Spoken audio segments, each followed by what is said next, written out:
Hello everyone, my name is Webweaver, and I'm so sorry for the sin that I'm about to commit, but we've only got, we've only got about an hour. And so, here we are, me and an hour Rutsu. I think we literally just came through here. I'm not entirely sure, why I feel that way, but let's get the hell out of here. It's time to, we're breaking in so we can break out. We've already been here. Because I'm pretty sure we took the underground passageway, and not, wait, there's a secret way out through the back? Which way is the back? Is the prison the back? And, you know, if you're a part of the army that is, currently occupying this town, wouldn't the army itself know about that? I don't know, I guess we're going this way, chat. Chat? Oh, no, we did come from up there. I'm pretty sure we were disguised, right? Oh, I see. Yeah. How do we, I see the door.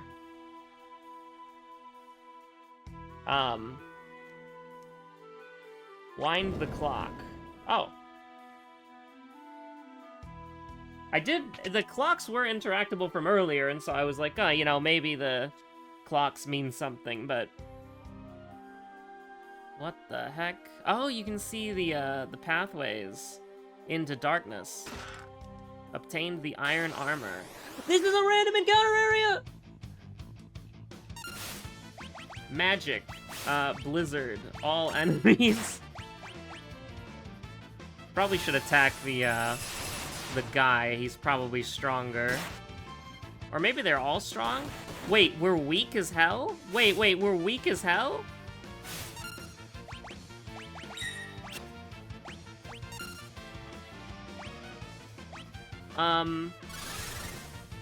Is she also, like, our heaviest hitter right now? Because, Locke is, doing two things. Jack and shit. And they're exclusively focusing, removes poison. Let's have her attack, and then we'll have a regular potion used on her.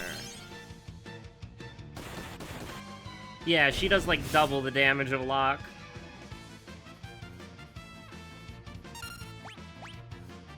I wonder if we kill the commander, do the hounds, like, attack each other, or...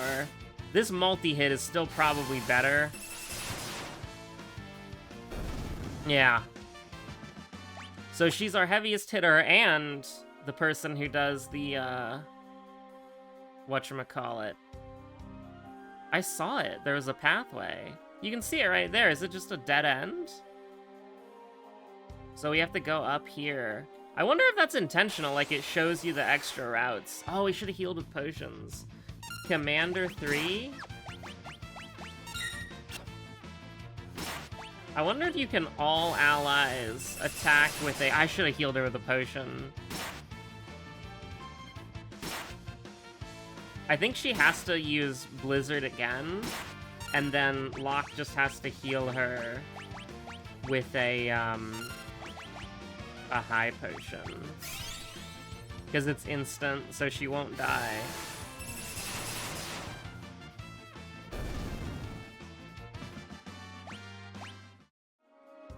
Why are there so many goddamn commanders here? And what if this is a mimic? We're just gonna die. I'm pretty sure. Oh, you don't have anything. Holy crap. Okay, so great sword and a heavy shield. And then if we had 2 earrings, that would work. Relics associated with equipment have been changed. You've been set to optimal? I'm a little confused, but you have a weapon. You're just weak. Okay.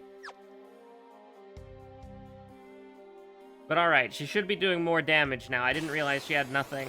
I mean, it makes sense. She was in a, you know, a prison, but runic. What does runic do?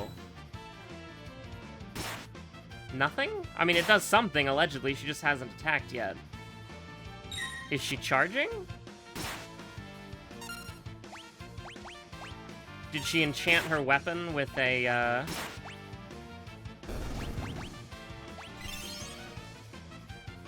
I'm a little... I'll have to read. You can read what the abilities do, right? But if we're just beating them to death with hammers, that works perfectly fine by me. Locke!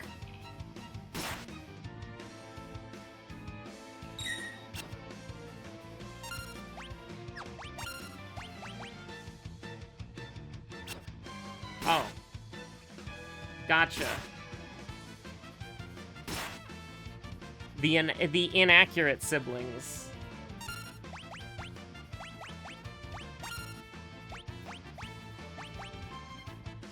I'm very happy to be dealing with this right now.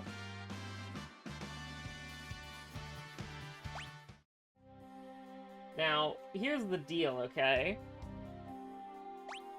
What does Runic do? Magic. Status. Commands, Runic. What does Runic do? You can close the menu, or you could go back. How about items? No. Maybe Runic is like a key item or something? Or like an auto crossbow item? Remedy. No. Abilities. Magic. Cannot use magic. I don't mean to be rude here. Oh, he's in the back. That's why she's getting attacked more, right? Is like the person in the back has the, like they have better defenses, but we probably do want to split up the damage that they're taking. So why can we go down there? What's the point of that? Maybe you could just get lost? Oh no, preemptive strike.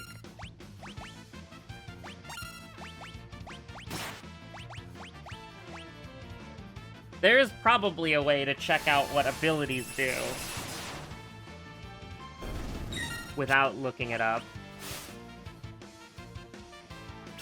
But it has to be really good because it's a pretty big sell to say like, okay, you're gonna spend an entire turn channeling something and then no obvious benefit.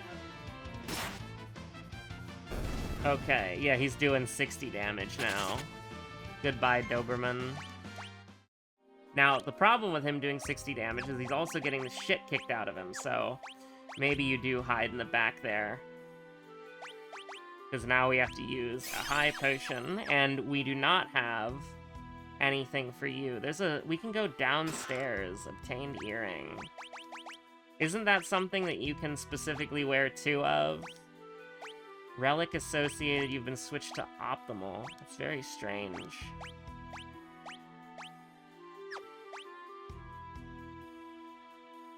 So, effect increases when worn in a pair, so I'm assuming 2 earrings is a pair. Hopefully. I mean, we can literally see, I suppose. It's so weird that it's like, hey, the formation changes, like, where they're, like, standing in combat, but not really. Oh, that's beautiful. Because he's not standing behind her, they're standing in a line. Maybe that's what preemptive strike is?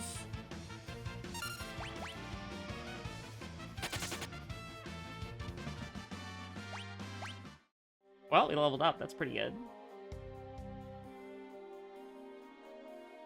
Yep, okay, cool. I guess we'll just go this way now. We're out of the dungeon. Why are you helping me? You remind me a lot of someone. I mean, she can cast magic too, so maybe she is related to Terra.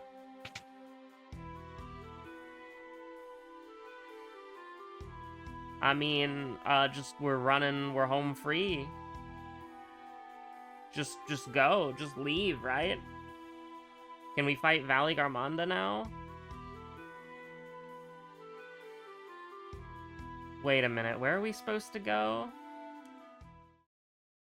I remember this is the Duncan's cabin with the guy in it, right? Oh, he's gone. If I remember correctly, we have to get to Valley Garmonda. which would be through the cave system to the west, right? It would be here.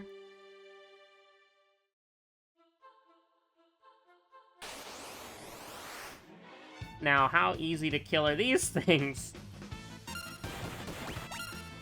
You know, somebody left a comment the other day on one of the previous episodes, and it was like, by this point in the game, every character was level 50 except Locke, who's level locked. And it's like, I don't know how you do that, because eventually you just get to a point where, oh, Locke is in hell. Eventually you just get into a point where, don't miss, we're gambling that you hit, so, okay, cool. Can we use a goddamn... We're going outside. And we're using 2 sleeping bags, I think. I don't know what the meta is on tent versus sleeping bag. Oh, we only have 1... We have 3 tents and 2 sleeping bags. We're actually using a tent, then. So true, bestie. But it's like, I don't know how you get... Like, there has to be, like, some secret enemy that you can grind for a lot of EXP or something. Because if somebody's entire party was level 50 at this point in the game, where, like... when you kill an enemy, you get, like, 1 EXP, and you need, like, 100 EXP to level up. Like, I don't know how you do that. I don't know how you do that. What the hell was that sound? Because it's like, everybody's level 10. And it's, like... pretty easy to kill all the enemies. Like, you kill enemies in, like, 2 to 3 hits. Which I don't think is, it's petrification, right? Purple is petrification? Oh. Huh. Well, it's called Numbing Claw, so maybe it's paralysis? Do we have something for paralysis? Petrification, darkness, sap, poison. Silence, maybe? We should just use the remedy. Theoretic. It's over. I mean, I don't know what to do.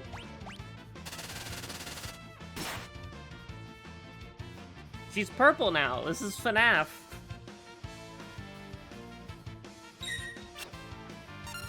We just have to kill this thing before it uses Numbing Claw again. I wasted my only remedy to this. But I have an antidote, for sure. Maybe I didn't buy the specific item that you need for this. No, that's for the treasure chest. We don't want to go that way. Something very scary is happening. I feel like there's gonna be, like, some sort of boss fight in this area. Now, do we have 2 turns to maybe... Uh-oh. Okay, wait. This is not fine, because... what if they use another Numbing Claw? But, like, if we do this, right? This one's gonna die. And then, in theory, we can cast Cure twice. Unless you can hit LT to target all your allies with Cure, in which case, that would be kind of nice. No, it's stop? I don't have anything that cures stop.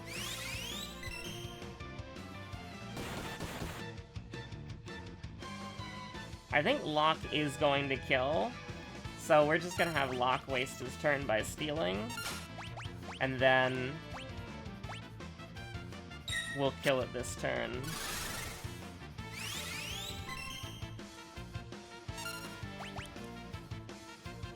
I don't know, I will say, like, my inexperience with, turn-based JRPGs is really getting, like, it's really owning me, because there's just a lot that I assume this game is designed with, where it's like, hey, you know, it was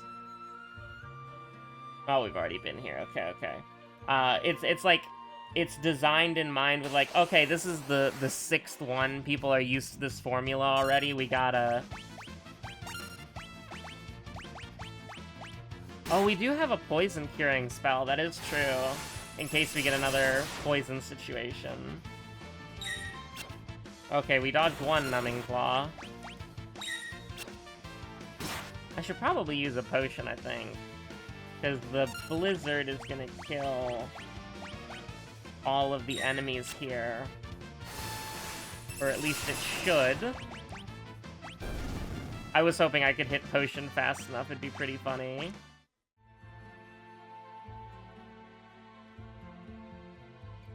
A turtle?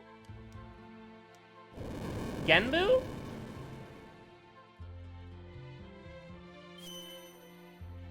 Oh, hell yeah, the recovery spring. Not a save point, though. Not a save point. What's that? Something coming through the wall! No way! It's the boss from the one, technically Stormblood dungeon, because it's pre-Shadowbringers? If that thing hits us with its magic... So what are we supposed to do? Don't worry, I'll draw its magic with my runic blade, and you'll be okay? Just you watch.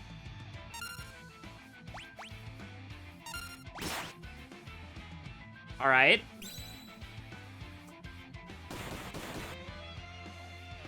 Maybe I'm supposed to use runic when it's, like, channeling? I'll use runic again when it's, like, channeling something.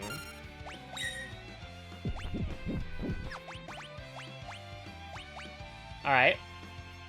I'll cure myself of poison then.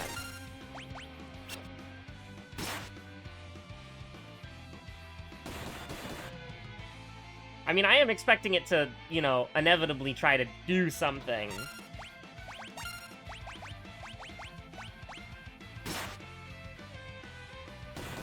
Like, there will be a telegraph when I need to hit Runic Blade. Hopefully. There we go. Probably should have healed her with a potion, huh? So it hit me with fire, so I'll use Runic. Oh. Well.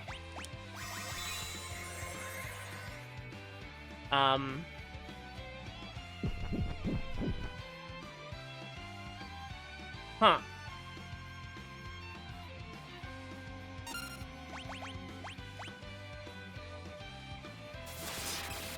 Yeah. So, do I have to constantly refresh Runic, like, every 2 turns or so? Or do I have to...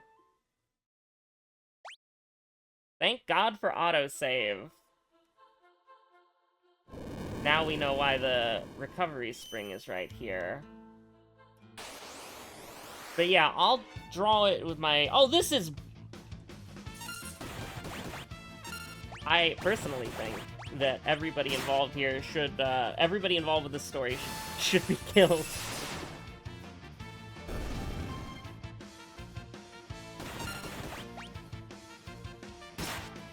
So, the only thing that I can really think of is... I mean, I don't know what Runic Blade does. Because she just says, I'll use it, don't worry. Do we have to... I'll draw its magic with my Runic Blade, just you watch. So... we'll use Runic Blade. And then we'll use it in 2 turns from now. And we'll see what happens.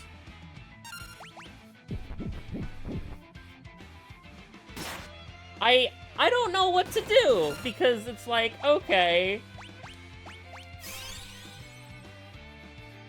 If it uses its magic, we die.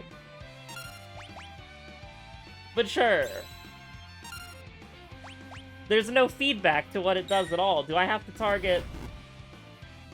It's a parry ability? You have to predict it? You just have to be like, oh, don't worry, guys. I'm in the front. I'll tank it.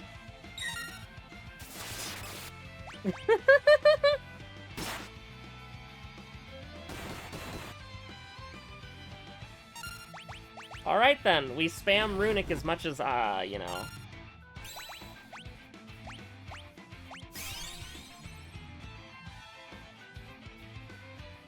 So, we're gambling here. This is gambling. Because A, it has to hit her, and it has to be after she uses Runic Blade.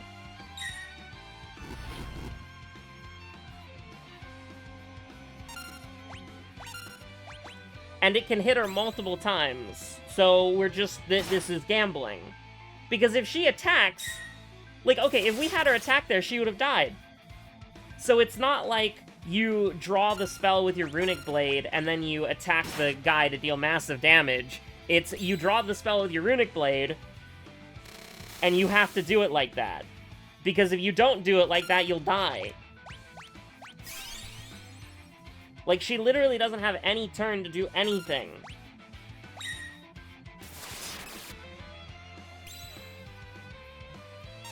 Does the Runic stay until she gets hit by a spell? So she has the Runic now, right?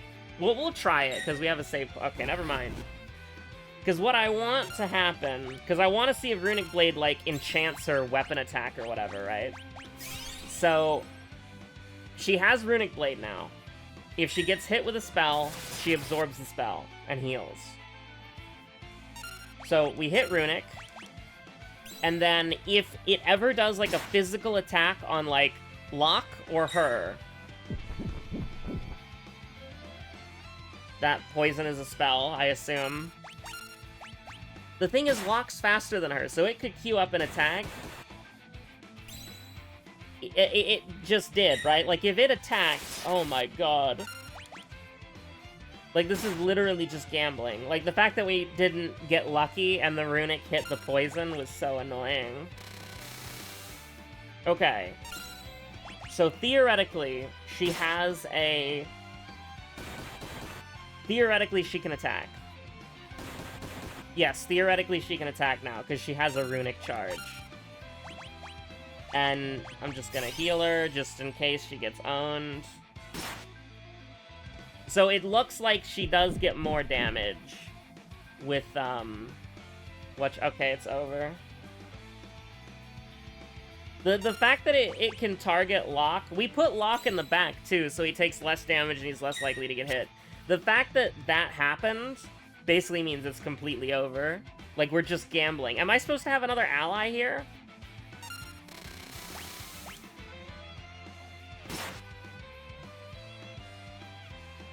She has Runic Blade, technically, I'm pretty sure. So if it uses Thunder, it's wasting its turn. Oh, never mind. So you have to use... Can Runic Blade wear off? Or do you just have to spam it and hope that Locke doesn't get hit? I feel so... Am I supposed to have another party member? Are we supposed to farm? Are we supposed to grind? Do you want to grind? Is it time to... I think it's time to grind. That's the only thing I can think of, because it's like, Locke needs to be tanky enough to where he doesn't instantly die.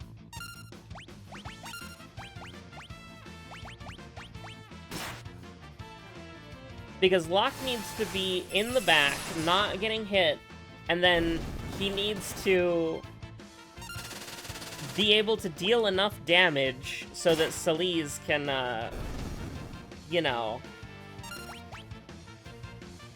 I guess we're just farming. I guess we'll try again in like 15 minutes.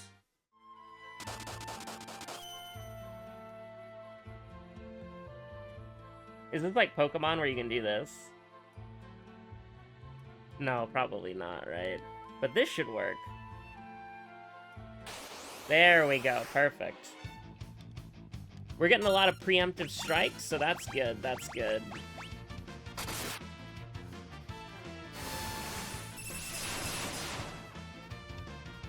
I mean, the only thing I can think of is, like, maybe we do need to grind. Because we're just not doing enough damage to kill the boss. But if this boss is Gamblecore, you know, it is what it is. I don't remember this boss using like lightning spells in the Final Fantasy 14 boss fight. It just digs into the wall and then tries to run you over. It's pretty easy. But, you know, I guess it is like a level, what? Like a level 70? Oh, you got good items. Couldn't steal. Sounds like a Krill issue, honestly. Oh, it's stop moment. Well, you know what that means. We're using Blizzard again.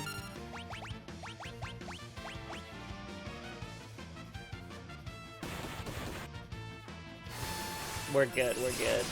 You'll die like all the rest. Aw, crap, it's still alive. Hey, Locke, I know you're sort of like frozen in time right now, but we're not doing the Alexander raid. The beast is laid low. Yeah, we just need to get Locke's HP up. And hopefully his damage up or anything like that, like... something that'll... something. So, what should we talk about while we're grinding? Oh, shit. We're getting... If they both use Numbclaw right away, and we're just, like, in the GBJ... I mean, what do I even say about that, right? What do we even do? Excuse me? Oh, you have to press RT now! Oh, do you think getting, like, back attacked like this...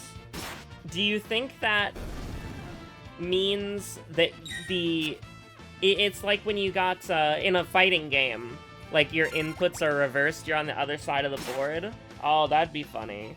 Because I was pressing LT and wondering why I wasn't selecting multiple enemies. Gotta press RT, I'm on the left side of the screen. You gotta practice your combos on both sides of the screen. They gotta be intuitive. But let's see, what anecdotes can I tell? I already did the Outlook Windows Mail anecdote on the World of Horror. Side attack.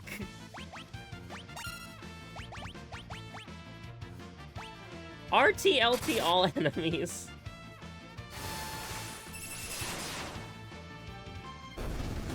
Holy, the critical hit, the back attack. These Aquafees are gonna learn to fear us. Pretty scary and or devastating. We're just drinking all the water from this recovery spring. The spring's gonna run dry by the time we're done. But that's environmental destruction. Alright, things are normal, as it should be.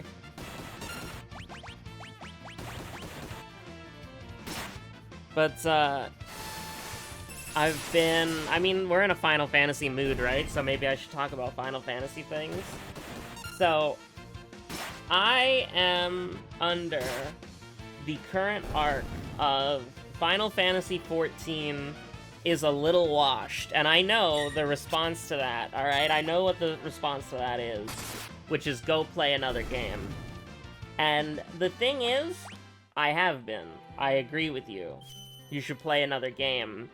Because Final Fantasy XIV is not designed in a way to where you're supposed to always be subscribed to the game, right? Like, it literally is like... Wait, she attacked faster for once? That's crazy. It's literally designed to be like, hey, this is not a game that you always play. This is a game that you... Oh no, dude.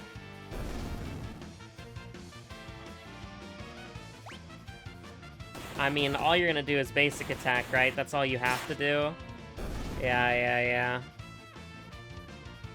I would like for there to be a blizzard, but unfortunately. So here's the deal, right?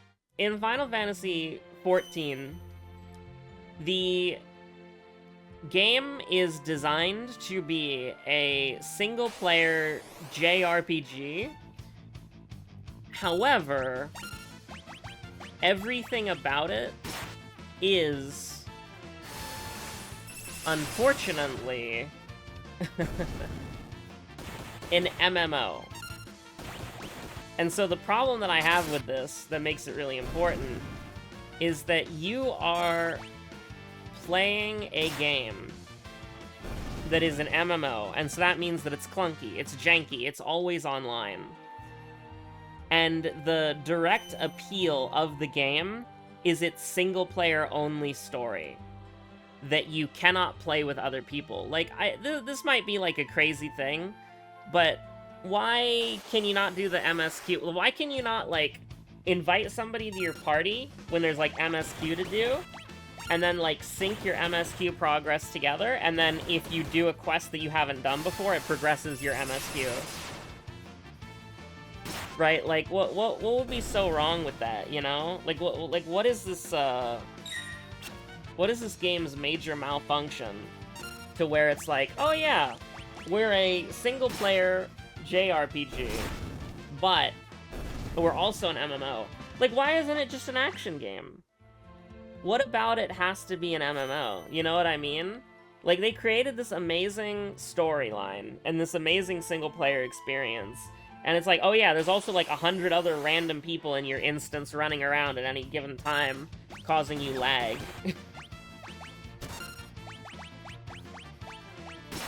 Or, like, you know, just, like, you have, like, people running around in your world, in your game.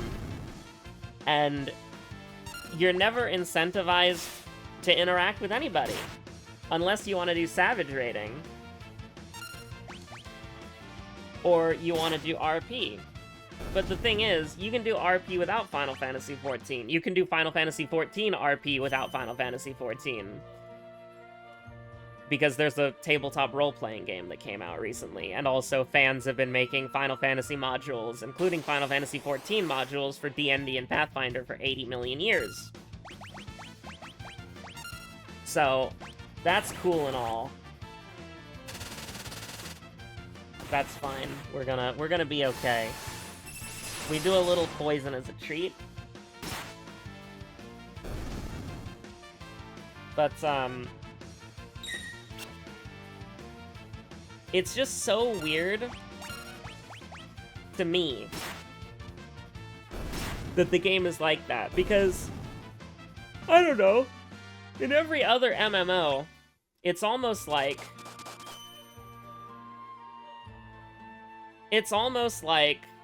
in every other MMO, you're encouraged to play with other people, right? Like, you're encouraged to party up, you're encouraged to do things, you're encouraged to, like, just talk to other people. But in Final Fantasy XIV, it's all optional. You can play almost the entire game solo. And sometimes you have to do, like, a trial that doesn't have duty support, which is AI companions. But a lot of the more recent stuff, like, they're doing it to where trials you can do with AI. And someday, because they said that they want to do more, like, basically, they want the single-player RPG audience. And so one of the things that they were thinking about doing inflicts the imp status on the target. Huh. I wonder if that works on the big guy. But they want the single-player JRPG audience, which is, like, that makes sense. It's a Final Fantasy game. But there's nothing, like, okay, I can't, this probably is going to sound unhinged if you ever heard of an MMO before, okay? But there is, like, okay, you play Warframe, right? You're incentivized to at least talk to other people enough to join a guild, because guilds have dojos, and dojos have unique, like, skill trees, or, like, well, not skill trees, but they have, like, unique loot things. So if you want specific warframes or specific guns or specific features, you need to be in a dojo, and dojos are pains in the ass things to create that anybody can make and anybody can maintain, but if you join a guild, these projects are designed for, you know, players to work on, not one person to do. So if you want some of these things, you need to just, like, you know, talk with another player,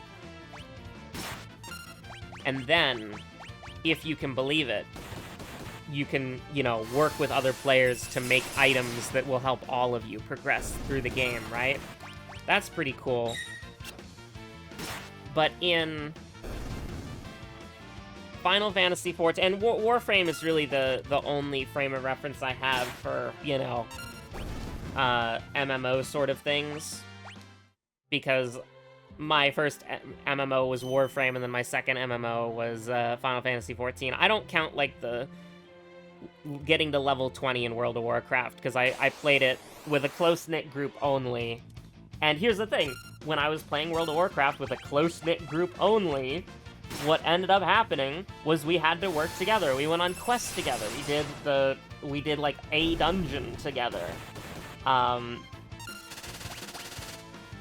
the thing is, we had to work together because we couldn't do things individually. If we wandered off randomly alone, we'd just be killed by either monsters or other players, right? And so, at least, you know, in that, you have to actively work together. And there are game mechanics built into World of Warcraft to incentivize people to do things together as far as, like, basic gameplay goes, right? Like, it's easier to level if you have other people with you. It's easier to do things if you have other people with you, right? But in Final Fantasy XIV, everything can either be done alone, or it can be done automated with, like, just Duty Finder finding you a duty to do, and then giving you massive amounts of EXP gains. Everything in Final Fantasy XIV that's mandatory, or that you would want to do to, like, play the game, is just such a streamlined experience that it doesn't feel like what you hear other people talk about when they talk about MMOs, right? And unless you're doing something hyper-specific in Final Fantasy XIV that is, by definition, niche, because it's not the selling point of the game. The selling point of the game is the single-player JRPG story that is single-player and solo. I'll go on this rant forever. Is, everything else is niche by design, because it's A, not required, you never have to do it, and B, it is, like, if you're playing Final Fantasy XIV, there's a good chance that you're somebody who's playing it for the story, right? Like, you can assume that if somebody's playing FF14, they're playing it for the story. If they're playing XIV, they're playing it for the narrative. But here's the dealio, right? Here's the catch. Here's the thing that you would never even be able to comprehend, okay? This might be a little bit crazy. When you make a game that's a casual, like, and there's nothing wrong with this, okay? I want to just sort of be perfectly clear there's nothing wrong with this, right? If you make a game where the purpose of the experience is that it's casual. Also, I just realized if we die to this boss, we're gonna have to do all this farming again. So is there, like, a save point that we can get? Can we quick save? I actually really don't want to do this again, so maybe that means we have to grind for even longer. Okay, we can quick save, thank God. But, here's the, like, if you make a game that most people who play it are into the single-player casual storyline, right? And the fact that she uses Blizzard on auto battle sometimes literally just means that we can just put this on auto battle and there's no reason to even control the game.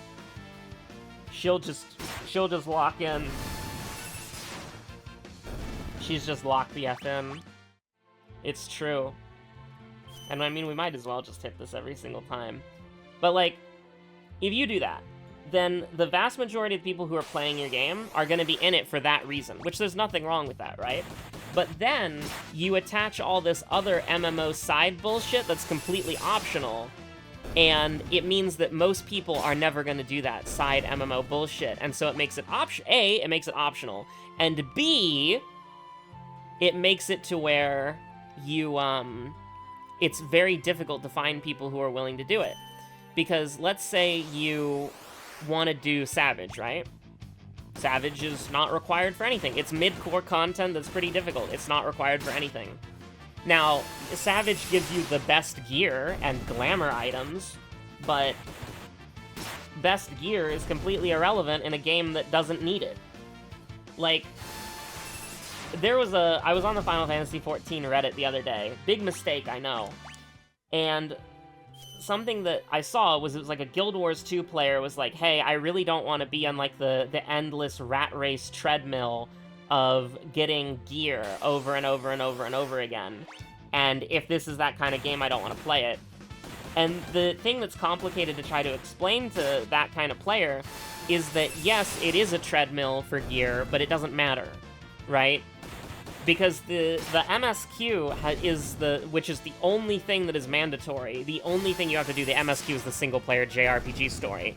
The only thing that you have to do in that regard for the MSQ is play the MSQ. It gives you enough gear. It gives you enough, like, items. And, like, literally all these quests, they just award you with just the items that you need to do the MSQ.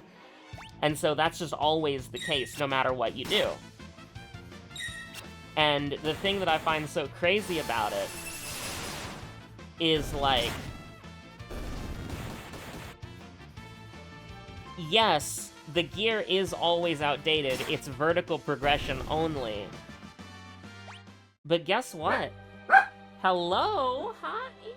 Barking dog. I agree with you. I'm tilted right now. I'm thinking about Final Fantasy XIV.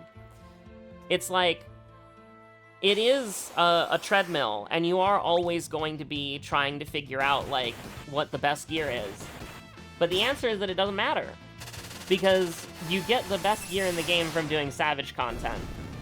And what do you do with the best gear? You do Savage and Ultimates. And most people don't do Ultimates. So, most people do Savage. Well, not most people, but, like, if you're doing hard content, most people do Savage. But, like, not really, you know what I mean? And we'll just do a little recovery spring action here. But you don't have to do Savage for the best gear, because it doesn't matter. Because I'll give you the example, the current biz, right? The current best in slot gear is item level 730, and you get that from doing Savage. Either the Dark Horse Champion gear, which is the Savage gear, or the upgrade materials from Savage, which augments your Quetzali gear. So you change your 720 gear, your regular Quetzali 720, into 730 augmented Quetzali, right? That's the best in slot gear. What do you do with this gear? You get it from doing Savage. What is the content that requires gear right now? Nothing. There's nothing in the game that requires eye level 730. Now, when the ultimate drops in, you know, a month and a half, when the ultimate drops in a month and a half, right? What will end up happening is you're gonna need that level 730 gear to be best in slot for the ultimate, right? But there's a pretty big problem with that. Barely anybody does the ultimates, because they're the hardest things in the game. You have to dedicate months of your life to learning the ultimates, right? They're very difficult. One ultimate is like 18 minutes of, you just gotta lock in. The most difficult content in the game, right? So, when you are essentially in that scenario, it's like the only thing in the game that requires you to get a high item level are ultimates. And there's only 2 of those per expansion.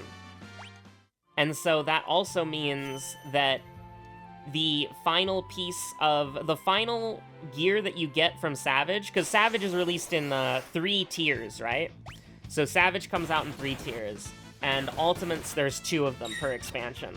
So what that means is, I'll use Endwalker as an example, right? we had the Dragon Song Reprise and the Omega Protocol. If you're a Final Fantasy player, you might notice, like, oh, the Omega Protocol, huh? I wonder what's in that.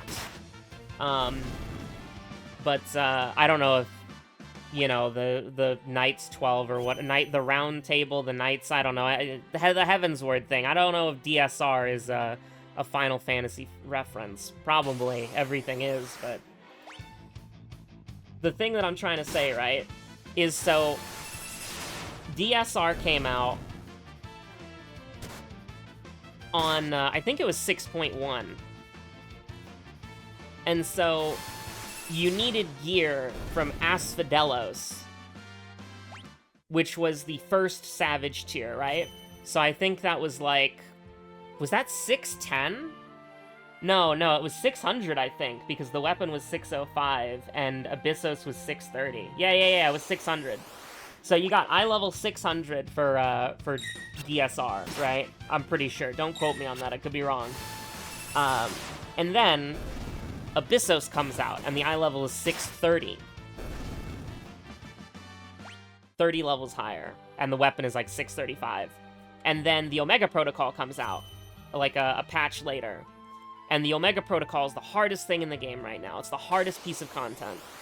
And because of how gear syncing works, the best in slot for the Omega Protocol is still the old Abyssos stuff that's eye level 630.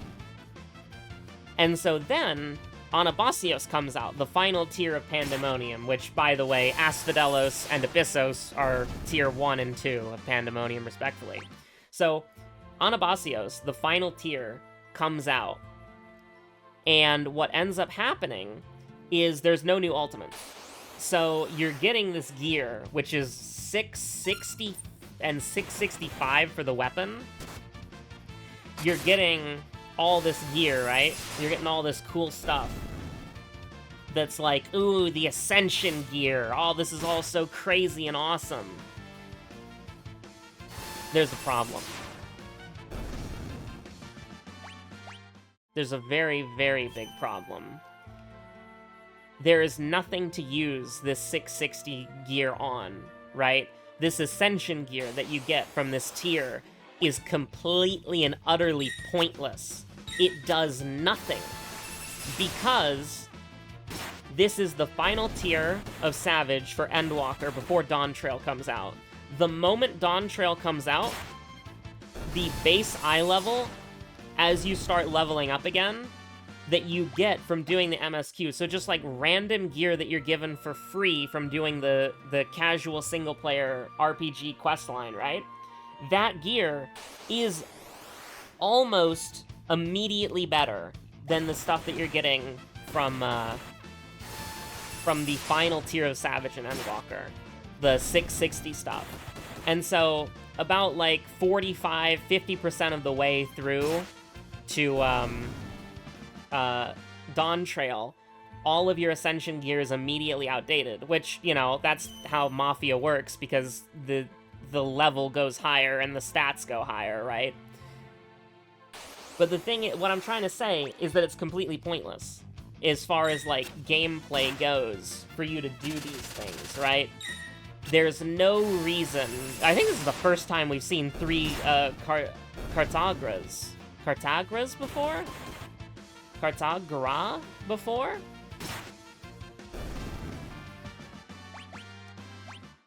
And I'm not saying, like, ooh, you know, the filthy casual players are getting good gear. What I'm saying is that, like, people do things in video games partially because they want to, but also because they have to. And if you make it to where all of the multiplayer content is 100% optional, except for, like, MSQ trials and the Crystal Tower raids, you're basically incentivizing a player base. I don't think we got EXP for that. I think we got 0. I think we're capped out. Or maybe these enemies will no longer give us EXP. But you basically get to a point where... I'll pay attention this time when we're about to win. But we basically almost doubled the amount of health that we had previously, so... Holy crap, he got 250 damage on an auto? Bro built IE? get Runaan's on this build, and then he's one-shotting the entire enemy team? Holy. He's doing damage now. Oh, we are getting EXP. Never mind. Works for me. Level up one more time, and then we go for the boss. Sounds good to me. Well, I've only got about 15 minutes, so I guess we'll challenge the boss in 5 minutes. Whenever that may be on our EXP way. But regardless, I digress. I wish Final Fantasy XIV had more aspects that allowed you to, like, I don't know, play the game with other people that were encouraged. Because I can't tell you how many times there's been a Sprout who's joined my FC, and they're like, I finally caught up to be continued. What multiplayer stuff can I do with you guys now that I've beaten the MSQ? And then we give them their options, and they're like, oh, do I need to do any of these things? And the answer is nope. The MSQ is the only thing that's required, and they just don't have the motivation or incentive to do anything. And it just kind of sucks, because it's like, yeah, I would like... I don't know. I would like for there to be something to do with your FC. I would like there to be something to do that encourages you to, like, want to seek people out. But they're never going to do that, because that's not the kind of game that it is. I just kind of wish that I started playing an MMO that encouraged you to do things like that. Because it would be nice to have an incentive to play with other people outside of, you want to.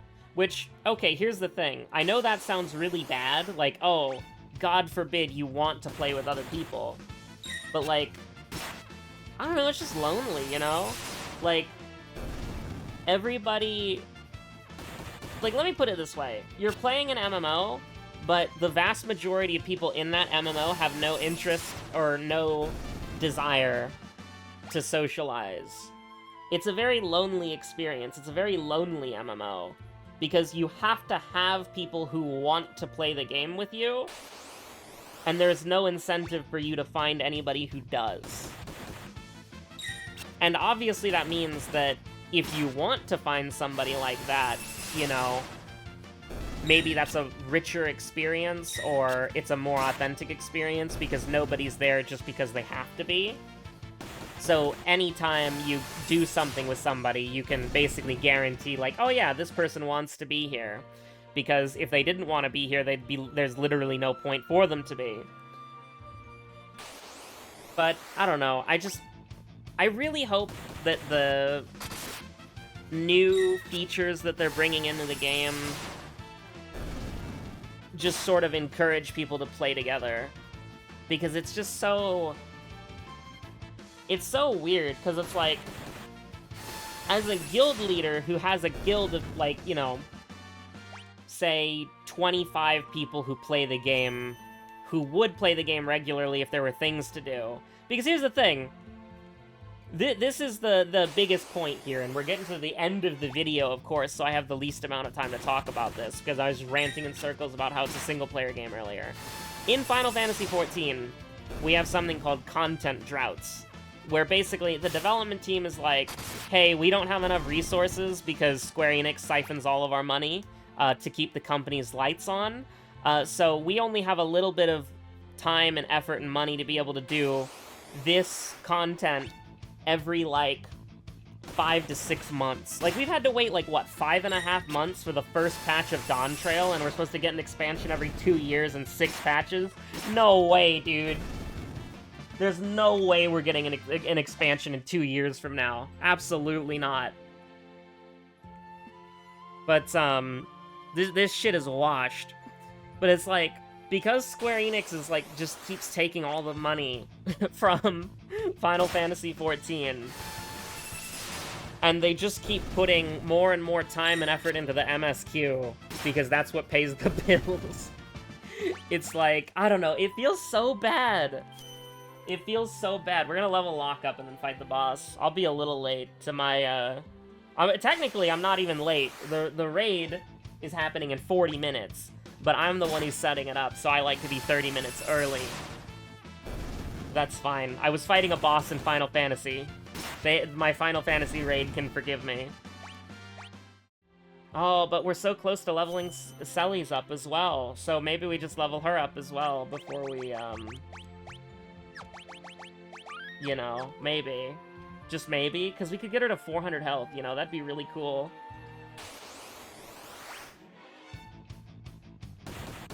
I love how the first boss that requires strategy, my strategy is just to brute force it by doubling my HP so the magic spell doesn't kill me in one hit. But, like, the fact of the matter is, like, Dawn Trail comes out. People start playing Dawn Trail. And most people are gonna play the MSQ for, like, a month. And then degens like me and my friends are gonna play it for, like, less than a week. Like, I think it took us, like, 2.5 days to beat the MSQ. And that was amazing, don't get me wrong. It was one of my best gaming experiences, one of my favorite gaming experiences, doing the MSQ live, like, the moment it's out. Just, the problem, if you don't mind me asking, or saying, I should say, is that after the MSQ is over, what do? Nothing, because the raid's not out yet. The raid comes out later. And then, what's even worse about it, there better be a save point after the boss, I swear to God. What's even worse is after the raid comes out, Savage isn't out. So you have to wait even longer. So the normal raids, what is everybody gonna do for the normal raids? Well, guess what? The normal raids are weekly locked. You can only get a reward once a week. And people don't believe in fun these days, so...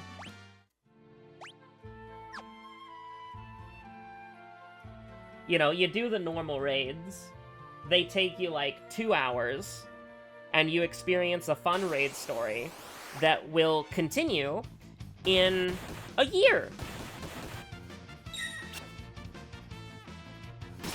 And then a couple weeks later, you get the Savage tier.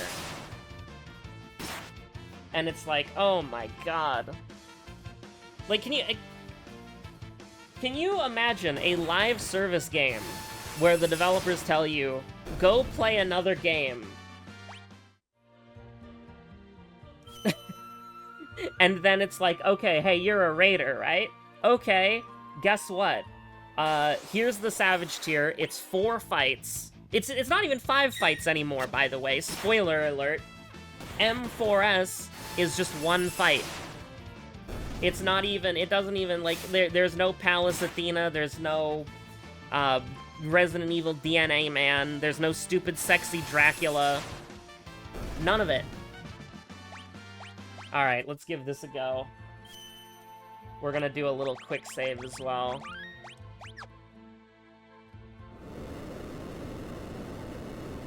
So, 4 fights, and those 4 Savage fights, which are weekly locked, by the way, to artificially extend the timer. Alright. Runic Blade, and we're just gonna attack. Locke should do damage now. Hell yeah. He's doing literally double damage. Alright. We could have attacked regularly there, but I would like to Runic Blade here, which hopefully she uses it before she gets struck by lightning. Perfect. Counter.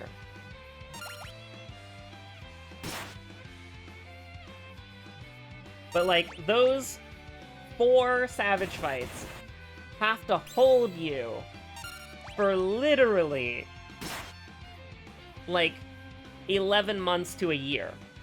Because it's even patches. Uh-oh. I messed up, chat. I messed up, chat. I thought Locke was gonna be attacking. I'm so sorry.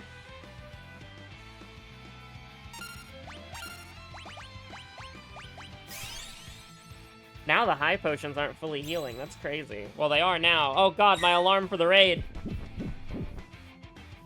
Alright, Locke is attacking. It's kind of hard to tell sometimes when their action bars are close to getting filled up because usually Locke's charges faster. But we have them out of sync now, so it should be pretty easy. And Locke is dodging a lot of these, so that's really good. And then I'm trying to mash the button as fast as possible, just in case this dickhead has something queued up. Perfect, beautiful. I think Locke gets to attack first, yes. But she might get hit by a magic attack. Holy shit, Magitech laser. Counter. So down and then double confirm. Oh no, it's just one confirm? Good, good, good, good, good. You only have to confirm if you're selecting an attack. Perfect, perfect, perfect. We'll heal her with a potion next turn.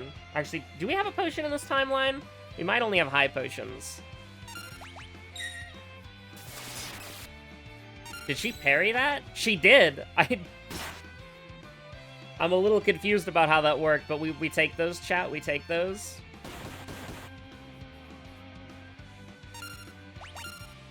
I was a little paranoid there. We can give her another high potion. Oh, Locke, you dickhead. How dare you miss?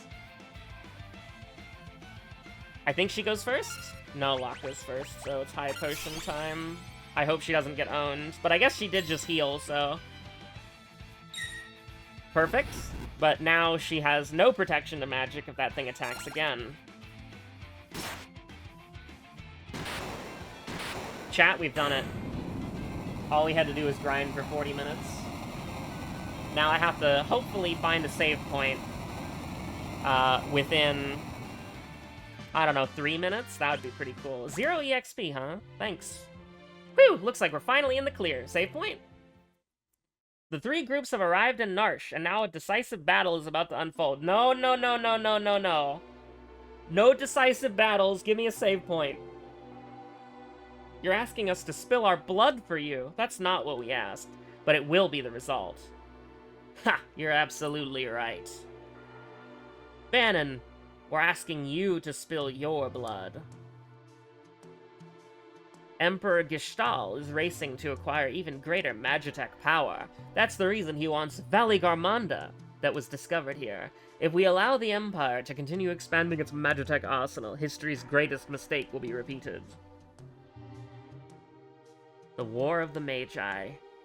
The legendary conflict that laid waste to our world. It's kind of weird we found 2 magic users already. You're saying it could happen again? I thought humans to be wiser creatures. That's where you thought wrong. It's ya boy Sabin, and it's ya boy Sabin. A Doman Samurai and a blue mage.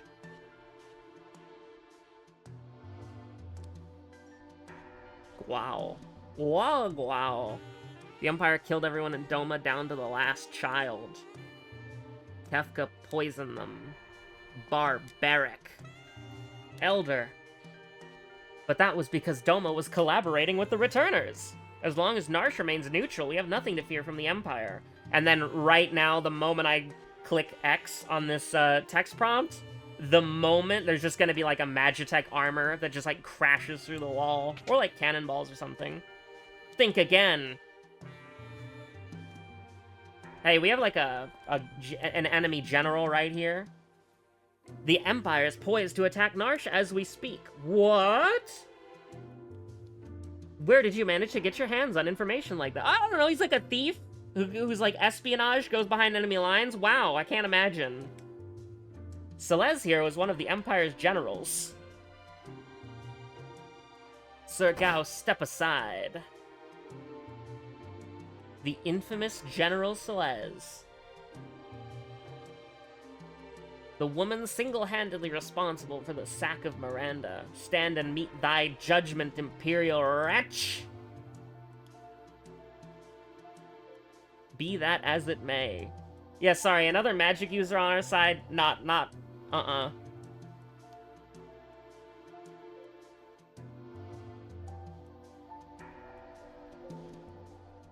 What? Surrounded by Imperial soldiers. The Empire is evil, but that doesn't mean that all of its citizens are. True, I suppose. And I mean, you know, you have 2 people who are magic users who are willing to fight on your side in the war. It's pretty good. The Empire is marching on Narsh. Marching on Marsh.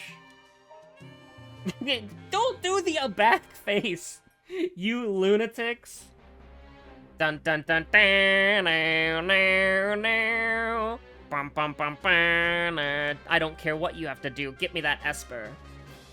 Sir, what about the civilians? Kill them all, of course. Yeah. Narsh is a neutral city. Idiot. Also, didn't we have, like, the very opening to this game was 2 Imperial soldiers and a mind-controlled Terra rampaging in that town? When does this guy become, like, a clown god? Like, this is Mr. Savage. This is Mr. Omega Raid Man. I'm just waiting for Omega to show up at some point, because Kefka's in the Omega Raids, but that's probably wrong.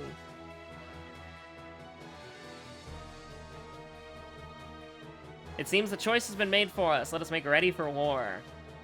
They're here for the Esper. We moved it up into the cliffs above the valley. We have way more than 4 people for our JRPG party. Is this gonna be another, like, choose your... who's doing what? Locke has a complicated past. Don't go falling for him now, thinking who's protecting you out of love. Thank you for your concern, but I'm a soldier. So much for my next suggestion. It would be really cool. Like, one of the things that I've always wanted a JRPG to do was let you fight with your entire party at once. I mean, I assumed they knew each other. They're both magic users who are working for the Empire. But, like, I was playing Persona 5, and I was doing the final boss, and I was thinking to myself, why the hell can you not fight with everybody here? Like, the end of the world is at stake. Everybody is present. Isn't it really weird that I'm just using, like, An and Ryuji and Morgana, and then every other Phantom Thief is just standing in the background doing nothing? Like, it would be really cool. Like, I know it would be like they would interrupt the mechanics, or they would have to introduce new mechanics or whatever, but it's such a disappointment when you have all these cool characters and you can only use 4 of them in the final boss. You can use magic too, can't you? But it's different from mine. I was raised to be an Imperial Magitech Knight. When I was still very young, I was artificially infused with magic. Is it possible for you to love people? That would be my response. Are you mocking me? Do not think for even a moment that I trust thee. Fine, use your own eyes and see for yourself which side I'm on. I like Celes. She's one of my favorite characters so far. Oh, thank God, a save point. They're all lined up. I get to choose my JRPG party now. Alright. What a weird episode. What a weird episode, but here we are. Thanks for watching, everybody. My name is Webweaver. I'll see you on the next episode of It's Look Who It Is. I mean, we have to go with the magic users, right? Just because magic is really strong? I don't know. We'll think about our JRPG party later. Everybody else is going to stay here and hold the line. Probably, if I had to guess. Anyways, thanks for watching. Stay safe out there. Have a good one. Bye.